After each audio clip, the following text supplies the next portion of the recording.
இன்னொரு டெக்னிக் தான். அந்த துறைக்குள்ள போன உடனே நமக்கு எல்லாம் விளங்கி போச்சு. நான் பகல் கூட ஸ்கூல்ல ப்ரோக்ராம், ஒருத்தர் எனக்கு பக்கத்துல இருந்துகிட்டு அவர் போனுக்கு லொக்க எடுக்கிறார். நான் கேட்டேன், நீங்க 1982 பிறந்தீங்களோ? எப்படி தெரியுமா? அதான் உங்களை பாஸ்வேர்ட், அதான் அதனத்தை கேட்கறது. 1982 பாஸ்வேர்ட் அடிச்சு லொக்க எடுக்கிறாரு. லொக்க எடுத்துட்டா அவர் பிறந்த ஆண்டு. அதான் சாதாரணமா யூகிக்கிற விஷயம். நீங்க 82 பிறந்தீங்களோ? எப்படி தெரியும்? அதான் பாஸ்வேர்ட்டை உடைச்சிங்களே, பார்த்தேனே. அப்ப இதையே ஒரு மந்திரவாதியா போயிருந்தா நமக்கு தெரியும் அப்படின்னு. சின்ன விஷயம் தான். நான் ஒரு வீட்டுக்கு போறேன், கவுன்சிலிங்காக போறேன். அவன் வீட்டுல போனா அந்த சுவர்ல சின்னதா ஹம்னான்னு எழுதி இருக்குது. அந்த வீட்டுல ஒரு பிள்ளை ஓடிடுது. ஹம்னா கட்டி ஓடியாங்க. எப்படி தெரியும் உங்க பிள்ளோட பேரு? அதான் எழுதி வச்சீங்களாடா சுவர்ல. அதை நான் சொன்னா என்னடா? அதெல்லாம் கவனிக்க மாட்டாங்க. இப்படி ஏதாவது ஒரு டெக்னிக்கை வச்சுக்கிட்டு மந்திரவாதி ஆகிட்டு போறான். மந்திரவாதி பாரவங்க முகத்தை பார்த்தே காத்துன்னு சொல்லுவான். குறிப்பா பெண்களுக்கு லேசா சொல்லலாம், எல்லாம் தந்துருவாங்க நம்ம கையில.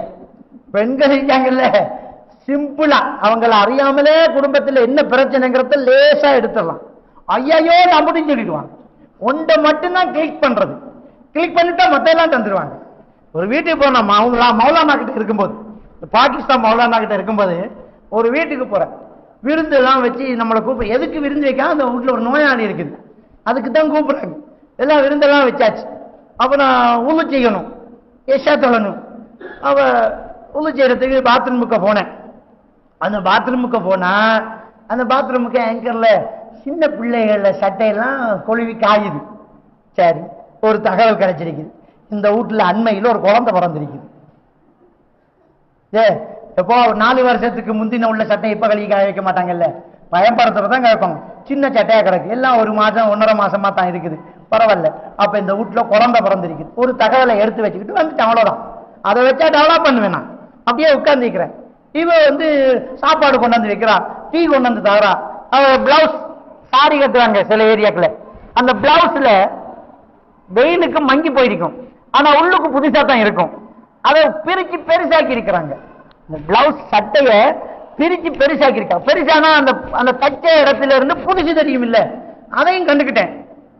பிளவுஸ பிரிச்சு பெருசாக்கி இருக்கிறான். அப்ப என்ன அர்த்தம்?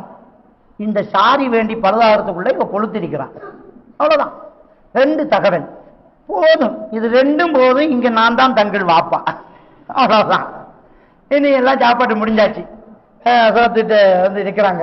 சரி, உங்களுக்கு அண்மை காலத்துல திடீரென்று கொஞ்சம் உடம்பு கொளுத்திருக்கணும். ஓ மசுர திடீரென்று வெயிட் கூடிட்டு